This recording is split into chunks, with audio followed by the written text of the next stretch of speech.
Welcome to the Halfway to Phoenix podcast. I'm Phoenix. Well, today we're going to be talking about one of my favorite solo topics to talk about, as you'll notice these days, because it's always on my mind. Today we're going to be talking again about divorces and separations, mostly related to Canada, a little bit with the United States as well. I mean, I don't know all the laws down there. I'm getting very familiar with the ones up here in Canada. Okay, the deal is this. There's something called no fault divorce. My understanding is no fault divorce came into play because back in the old days, it was hard for a woman to leave a man, and maybe the man wasn't that great, or maybe the man treated her like shit. Maybe the man cheated on her, that type of thing. But here's where it gets kind of interesting: is it's all really your interpretation of it how the treatment was. So, for a perfect example, let's just say the guy wasn't really treating her bad, but in her mind, he was, right? So, in my opinion, there's like three major things that constitute an actual fault divorce. Probably the number one would be abuse. I mean, I would think the cheating on would be number one myself personally, but I think overall abuse, like being an abusive person emotionally, physically. Now, with physical, it's clear cut and dry. With emotional, I think it needs to be on purpose. You have to purposely be treating somebody terribly to make them feel bad. But if it is unknowing, and again, I don't mean saying you're a bitch to some woman all day and thinking, oh, well, I shouldn't hurt her feelings. That's not what I mean. But if things aren't going right in a marriage and a woman thinks that, oh, well, things aren't going right, so he's emotionally abusing me because I don't get to do everything I want, or he doesn't do everything I want. That doesn't really count. So you've got those types of things, right? So bad abuse, like on purpose abuse mentally, physical abuse, right? That's kind of the same fault, I think, like in the same realm. Then you get into adultery, so cheating. You really shouldn't cheat on somebody. I think that's really terrible. And I definitely believe that's a fault. And the last one is kind of a mix again. Criminal activity, like if you marry somebody who then all of a sudden becomes a drug dealer or just murdered somebody or something along those lines. I mean, I'm not laughing at the murdering somebody. I'm laughing more of like, yeah, clearly if somebody murders somebody and you're married to that person, then you don't really want to be married to an axe murderer, for example. Then yeah, I think that's a good reason too. And then there's the a gray area one, which is the addiction, right? If somebody's got an addiction, like an addiction to uh, gambling or an alcohol or drug addiction, I think if you give it a fair chance to help that person get over their addiction, then yeah, I think at that point, if you just can't live with them anymore, um, then there you go. Some people might say mental health, but again, that's a really tough one because mental health is a health, like it's a health form. And if you marry somebody, you say you're going to be with them through sickness or through sickness. Well, I guess thickness too, but through sickness and health and happy and bad. So with all that said, those are kind of the faults that are in there. And again, I kind of think they all kind of intertwine. So I don't want to say there's 5 faults or 10. It's 3 major categories. Criminal, addiction is one. I'm not going to go over them again. You get my point. Now, there's a problem with North America, especially. I can't say it for every other country. I didn't research every other country. So North America has no fault divorce now, which in theory is fantastic. It allows a woman to be able to leave a marriage without as much maybe red tape as there used to be. But the problem is now you've given women, and like, I mean, it does count for men too. But again, when the majority of divorces are initiated by women, then I think it's fair to say women instead of saying men and women, but it is technically both. But it's like you get a get out of jail free card. And there's a lot of reasons why that hurts. One of the biggest reasons why it hurts is you get the same treatment if you commit a fault as you would if your spouse just isn't happy with you, which actually normally would be meaning they're not happy with themselves. So they're not happy with themselves. They don't want to take accountability for being unhappy with themselves. They don't want to seek out help because they're too good for help, but they're okay to just leave you now thinking that down the road, everything's going to be great. But when you're not happy with yourself, unless it is literally caused by the spouse, but again, if your spouse hasn't committed any of those at-fault things, falling out of love with somebody after taking the time to get married and saying that you'll be with them no matter what is wrong. It is. I don't want to hear it. But you will hear it one day when that happens. But nobody that is a good spouse is going to want to hear that, oh, well, the other spouse just isn't happy. You didn't do anything wrong. It's not me, or it's not you, it's me. But the problem is once you get married, it's a much bigger deal. Like you need to figure out it's not you, it's me situation prior to marriage. Now, if somebody hops into a marriage really quickly and thinks that, hey, yeah, here we go, good to go, we didn't bother getting to know each other. But in some cases, people are together for 5 to 10 years. And in 5 to 10 years, if you haven't figured out if this person's right for you, right? Now, here's the funny part, is a lot of women will say, well, the person changed. Guys don't often say they changed, but maybe they feel like it sometimes, but guys are good with that. A lot of guys are okay with change, and a lot of guys logically, because guys think logically, realize that change will happen. You're not the same. You're never going to be the same person when you met. And one of my favorite comments that I like to bring up, or favorite concepts, is that when you fall in love with somebody, you fall in love for them at that time. Now, some will say, well, then now you understand why people fall in love. Well, no. The changes that you see over 5 years, maybe, or 10 years of being together before getting married, those kind of variations will be there. But if you get into marriage thinking people aren't going to change, or if you got into marriage hoping people were going to change, then they don't change, then you shouldn't have gotten married. You got to get into a marriage, if you want a proper marriage, saying that, things are going to change, but we're a strong team that's going to work together to deal with those changes. You're going to have bills. You're going to have responsibilities that you never had before. You're going to have children. Children's a really, really big one. And children get the very short end of the stick anytime there's a separation or divorce. So you can only imagine how angry it makes me when a separation or divorce doesn't have a fault. It's just that, well, I'm not happy. Because if you're not happy, what, you got to make your kids unhappy now in order to make you happy, which sadly will not make you happy. Your kids are now going to be unhappy. Your spouse is going to be unhappy.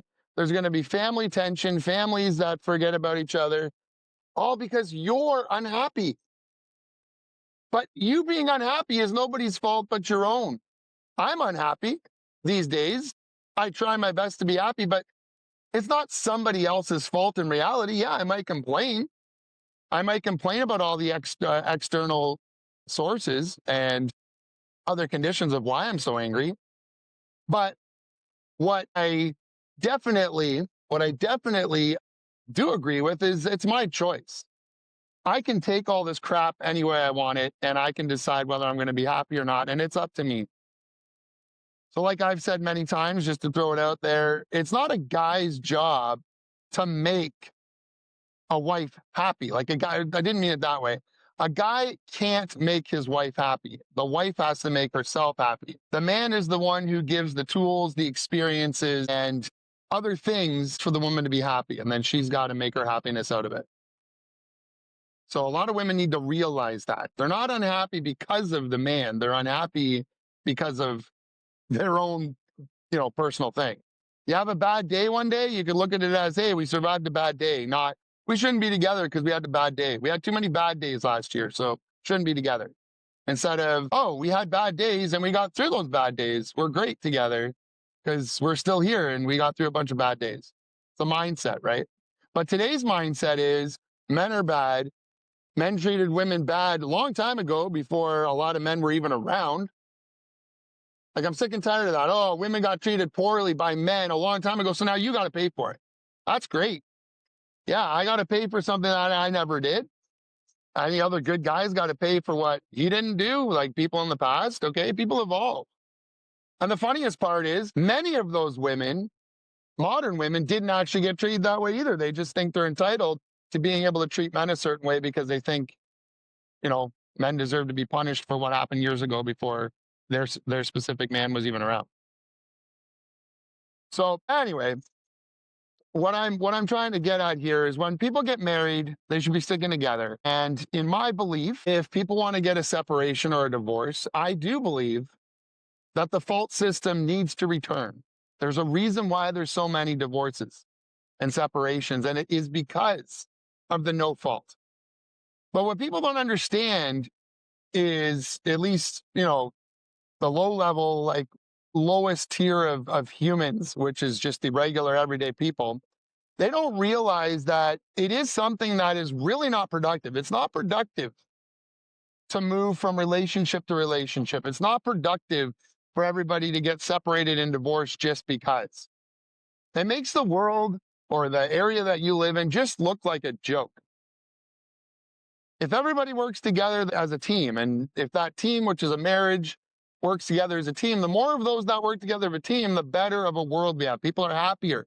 There's less disruption. But instead, people just take that, I want it now, and, oh, these guys are terrible, and whatever. So what I'd like to see going forward is a return of the fault divorce. Will it happen? Probably not. Now, I think Donald Trump down there in the States is trying to get something together, and all the power to him. I hope he does. Getting rid of the no-fault divorce, anti-divorce laws, fantastic. Because there needs to be accountability in something as major as a marriage. There's accountability and responsibility in all other transactions, major ones in life, and it's a huge one. The marriage transaction may be the biggest transaction ever anybody has.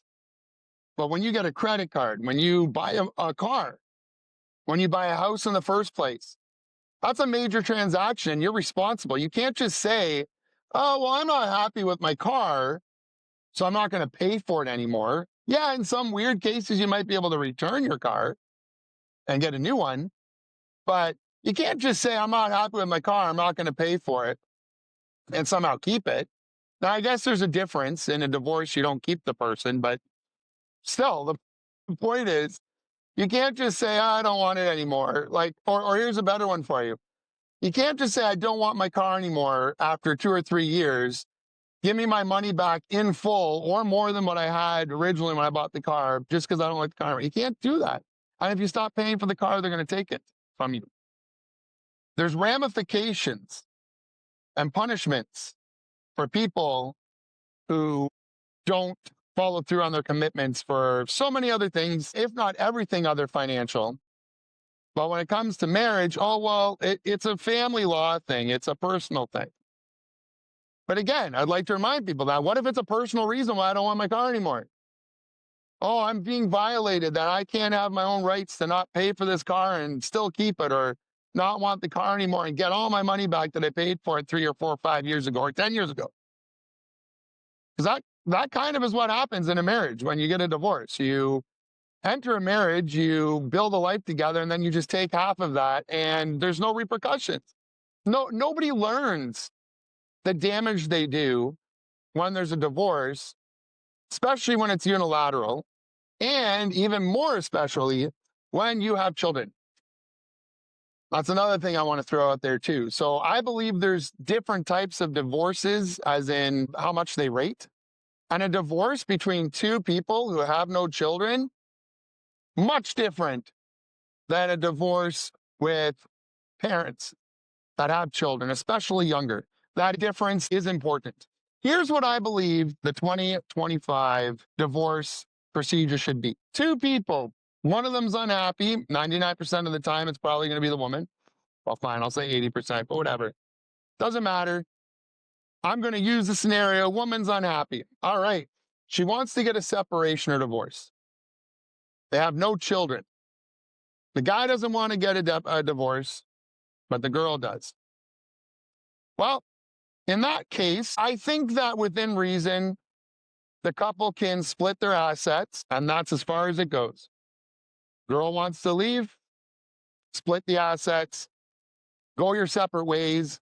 There's no additional bills other than the legal bills that had to be paid. No alimony, no child support because there's no children, and that's it. You leave. I think it is a completely different story when there's no kids involved. But this should work whether it's like a high stakes family with tons of money, tons of stuff. Yeah, you're still splitting that large amount of money you guys have and all that stuff. But if you got no money, well, then you're just splitting no money. But that's it. You guys go your separate ways. There should no longer be well, I'm not happy. He's been working so hard and I don't work, so I want to be paid for the rest of my life because he was working and I wasn't. No. Because something that people don't understand is that if you are a stay-at-home wife and you're not forced to do it these days, like if somebody forced you, which is really weird, but that would go under some other weird type of divorce thing. If you're a stay-at-home wife or husband, whatever, then no, if you wanted to stay at home, that's going to be your problem if you decide you want to leave now. You know what you could do? You could start getting back into the workforce before you leave so that when you're done, you can be self-sufficient. There should be none of this, I want to leave you today. Because if you say I want to leave you today so quick, you probably didn't really think about it very much. You probably didn't consider it. And then in a year, you might go, oh, I really didn't want to leave. And in Canada, I think it might be similar in the States. You have to be separated for a year before you can finalize a divorce, right? Because I think they want to give you that opportunity. They want to give you that opportunity to really think about if this is what you want to do. But that's not good enough, in my opinion.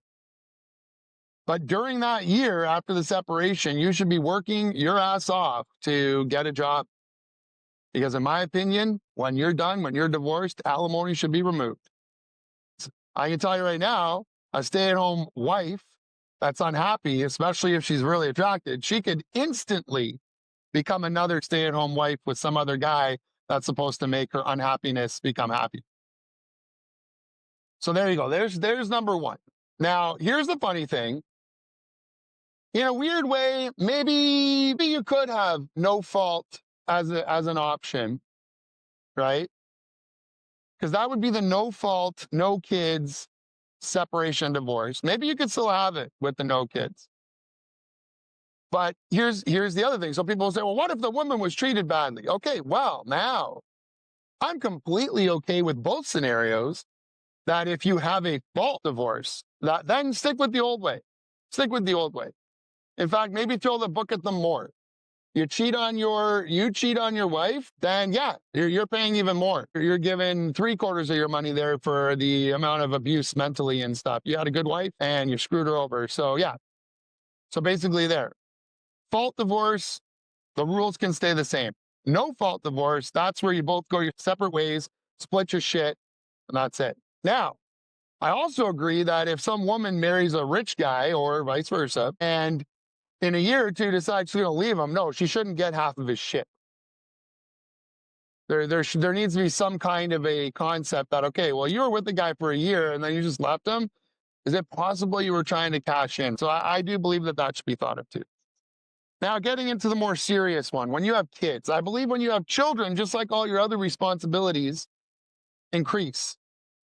Your lack of free time, your lack of going on trips, your lack of hobbies and spending your money on all the stuff that you used to when you didn't have kids, all that stuff goes away. Well, I also believe your freedom to having a no-fault divorce should also go away. Oh, well, then you're going to keep women in a relationship they're not happy with. Well, guess what? Maybe the woman should have thought about how serious she was of being with this person, how serious she was in wanting to have children with this person. And maybe they should think a little bit more before they go ahead and do this kind of stuff, before they choose to do something like get a divorce with children. So no, I don't have any sympathy for a woman who wants to leave a good marriage when they have children. I have none, zero. Because I can guarantee you that the male in a lot of marriages is unhappy too. And what is he going to do? He's going to do what's right, which is 99% of the time, every time, is going to stick it through and go, yeah, you know what? Life kind of does suck, but I'm going to take the responsibility for having kids. I'm not gonna put the having kids as just a side idea. And when I want to leave, I don't care about the kids. Now, some will, some do. But again, that just goes to show what kind of person they are. If this law comes in, it makes it a lot harder to do that. So again, scenario number one, guy cheats or girl cheats, or because a girl can cheat on a guy and still leave and take all of his money right now. A lot of people are not aware of that. A girl can cheat on her husband, and if she was not the breadwinner, she can take the guy's money still, even if she cheated. At least in Canada, I'm not sure how bad it is in the States, and I know that that's a law they want to put back into place there, adultery law or something, if that new Donald Trump thing comes through. But anyway, if there is a fault divorce, keep the same rules. It's perfect, because then you are going to be punished for breaking rules and things like that. You cheat on a woman, yes, you should lose half of your income. Yes, you should be paying up the wazoo for child support. But if it is a no-fault divorce, first of all, it shouldn't be permitted when you have children, because that decision to leave is going to be a huge influencer on your kids. So some people will say, oh, well, okay, it's bad on the kids when the parents fight all the time. Well, I think it's worse on the kids when the parents get a separation, especially when they're physically separated and or relocate. You think it's good on the kids when they go in between two households? You think it's good on the kids when they see two parents that aren't together anymore, meaning at least one of them gave up? What is that going to teach the kid to do? When they grow up and they're not happy, oh, well, we'll just give up. We'll just give up. And what if they know only one parent wanted to leave? What's that going to do for them? They're going to have that parent issues. If the dad left, you got the negative daddy issues. If the mom left, you got negative mommy issues. None of those are good outcomes for the kids. But I can tell you right now, when I grew up, my parents argued, not like heated, not like physical, not like personal attacks, just argue. Guess what? Parents are going to argue and debate, and they're going to go through stresses. It's a part of life. And I'm not trying to be really a huge devil's advocate here, but why would it not be okay for children to see this? This is why we have entitled children growing up. Children that don't see this, they don't see what real life is. They get put in a bubble, and then when they get out of that bubble and end up in the real world, they don't see any negative arguing. Oh, because the parents, they just quietly separated and just gave the kids all the other bullshit with, my parents aren't together. I have to go between two households. I don't have my own home. I don't have my own bedroom. I got two that I got to live in. What kind of a life is that? Did you get that as a kid? Maybe you did, and maybe that's why you want your kids to have it. But you should be getting my point here. If a kid sees parents that are bickering and arguing, guess what? It's a fact of life. Any parents that don't ever bicker and don't ever argue, I don't know what kind of horseshoes they have up their ass if they don't end up really having a problem down the road one day. You have to get your frustrations out. You have to get your bickering out. That's why they say old married couples bicker, because it's a part of life. And it's how you handle that bickering. It's how you get along. That's how your children can see things. If your children see you argue through the day because you're stressed out, but by the end of the night, you both hug each other, you both give your kids hugs before bed, the kids learn that, hey, you can go through a rough day. You can have days where you don't get along with somebody. But instead, by trying to shield them from the realities of a relationship, you're not really helping. You're going to show them the wrong side. It's easy for me to just leave. And it is. Kids from divorced, broken families are being groomed to grow up one day and say, I'm just going to leave. I'm just going to be done because clearly that's what my mom did or my dad did and whatever. And they may or may not see the happiness after, depending on at what point. But I can tell you right now that most of the time, the woman is unhappy with herself, so she's not really going to be happy after leaving, or the man. But I can guarantee you a good man will be unhappy. So now you got two unhappy parents. So it goes from one unhappy parent who doesn't have the guts to take a responsibility or accountability to turn their spouse into an unhappy person, and that to turn their children into unhappy young adults, young people. Now you've got this huge wildfire of unhappiness because one person didn't want to take consideration of their actions and go get help or whatever it is that they need to do. So, yes, I do agree that a fault divorce should result in the current laws that there are in Canada, in Ontario. Great laws right here, right now, where, they want you to have 50-50 custody of the children and as much parenting time. But the problem is they still don't make it hard for a no-fault unilateral divorce type person to reconsider the selfishness that's happening there. Like you can't have kids and go, oh, I'm just not unhappy, or I'm unhappy now, and now I'm just going to forget about the kids and only care about myself. That makes you a terrible parent. It really does. So anyways, now back to what I'm proposing. There should be no fault divorce permitted with kids. So what I believe the first step should be in a unilateral separation where a parent wants to leave, the other parent does not, should be you're getting a psychological evaluation completed first. We're gonna get you checked out, all right? Because if you're not doing well mentally, then how can you make a decision that is actually going to be very, very influential on everybody in your life, your close life, without making sure? And why wouldn't you want to? If you're a good person, why would you not want to have that step if you're thinking of leaving a marriage with kids? If you don't understand how bad it is on children for a separation or divorce, that's one thing. But you shouldn't be having kids if you don't understand how bad that is. But anyways, why would you not want to go, yeah, you know what? Maybe I should get checked out, make sure that I am of sound mind. Now, a lot of people might say, well, there's no reason for me to need a psych. Well, it doesn't matter. I believe it should be mandated. You're making a decision. There's psychological testing for careers. There's psychological testing for a lot of things. Well, why is there not psychological testing for when somebody wants to get a separation or divorce? There should be. So there's step number one. Person has to get a psychiatric evaluation. Now, if that is too harsh, right, then maybe the alternative is, okay, you're not going to get a psychiatric evaluation, but you have the choice to just enroll in counseling. And you're going to go to counseling for 6 months to a year as the alternative.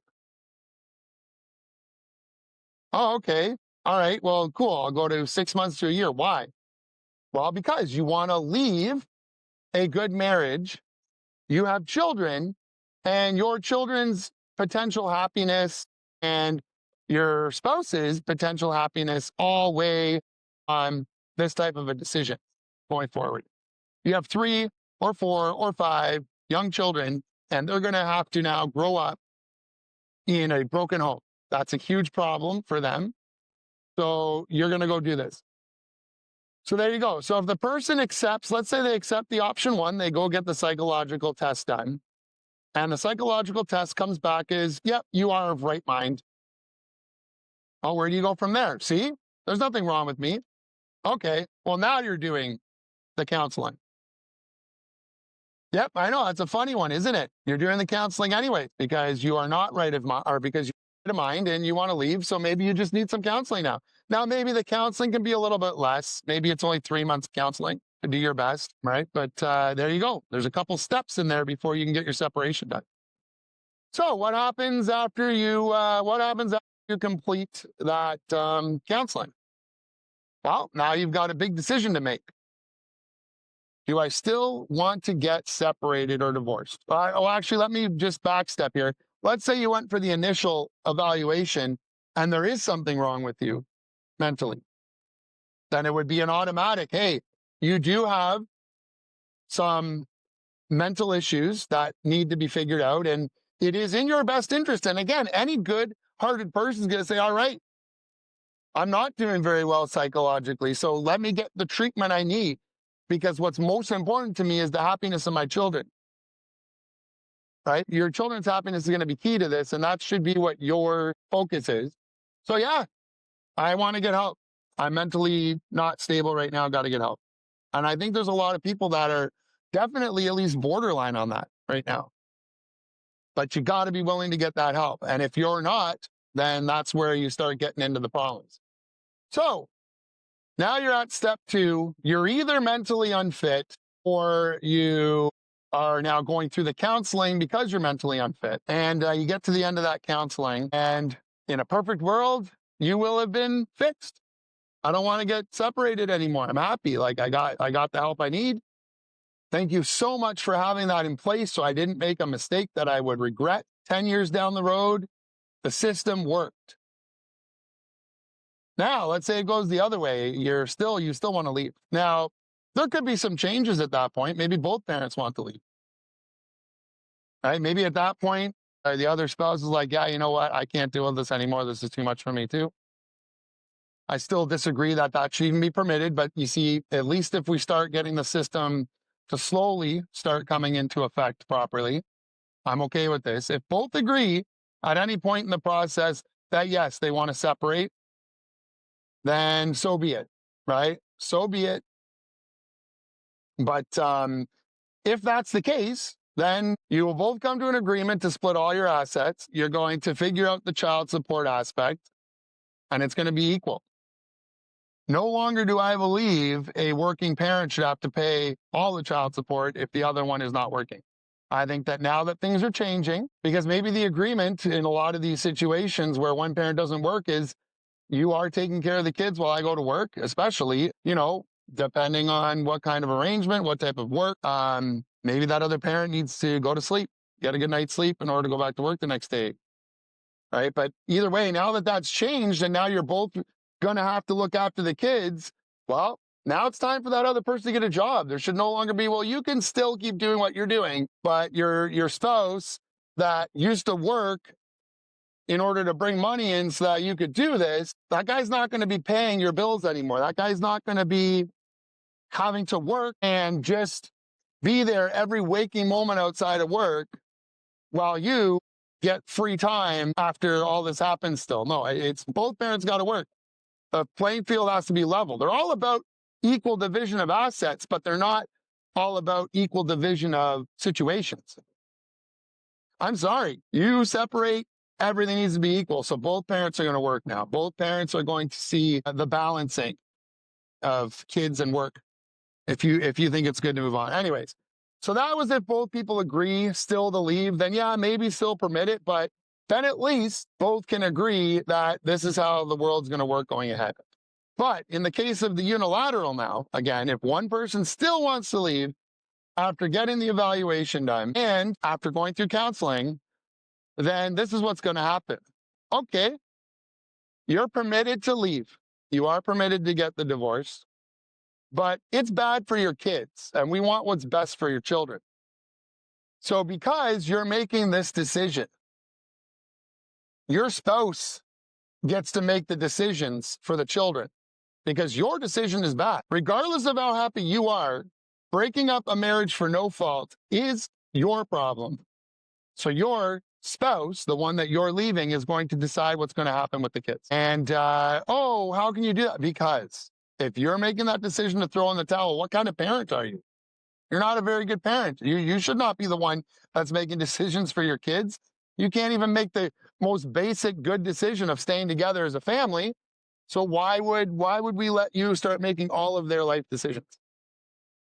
Anyways, and then it'll be up to the other parent. What do they want to do? Do they want to take that responsibility, or do they want to say, no, you can keep the children.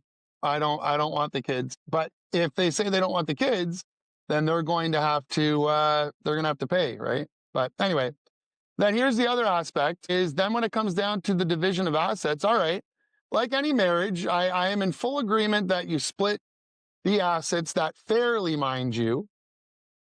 Like I don't believe if somebody comes into a marriage with a collection that's worth 50 grand of something that they would ever have to consider splitting that collection. But I think anything that you maybe did earn as a couple through the marriage should be still split up. But then when it comes to everybody's favorite part, child support and alimony, alimony's already out of the question. Unless the other person wants to voluntarily pay, which I don't know. I don't see why anybody would want to voluntarily pay somebody who wants to leave a good marriage. But anyway, yeah. So if, there's no more alimony. You can leave, but go get your shit together. Go figure it out. Your spouse has been doing their part. We're not going to make their part even harder now going forward because you're not happy. And when it comes to child support, well, that's going to depend. If your spouse says he's keeping the kids, you're paying child support. You're going to pay child support to your husband that you're leaving. What, you don't have a job?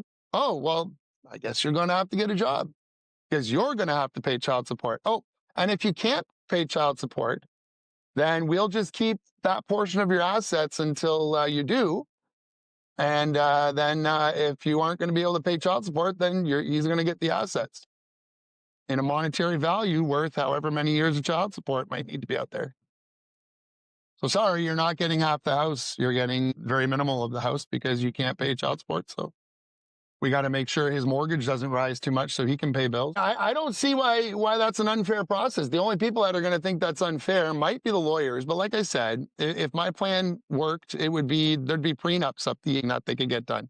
They'd have to get, if I would make prenups mandatory if I could for marriage. So every marriage would require a lawyer to fill out that type of paperwork. They can charge whatever they want. You're getting married. Pay the cost, $5 grand for your prenup to be done. I don't know, whatever. You get what I'm saying.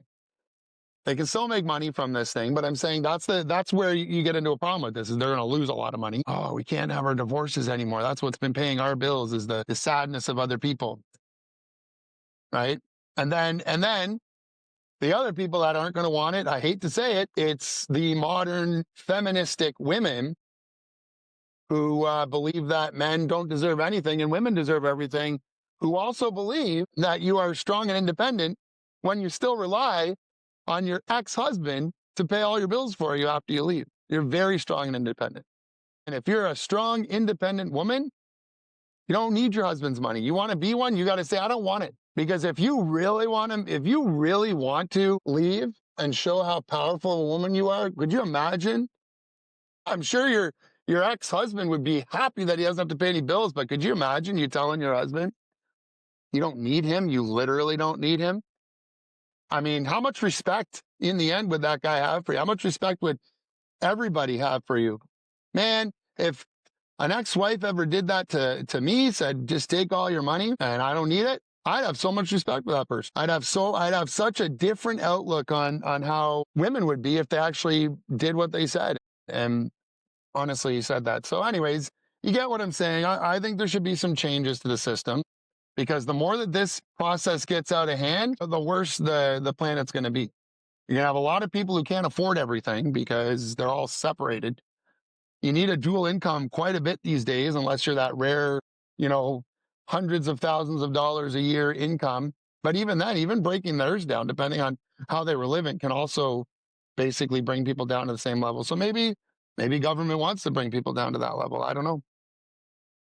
When you get parents that are now like they're making money from high school again because they have to split all their money. And yeah. So anyways, that was my episode for today. Subscribe if you can. Anyways, best to y'all. Have a good day. I'm Phoenix. Later.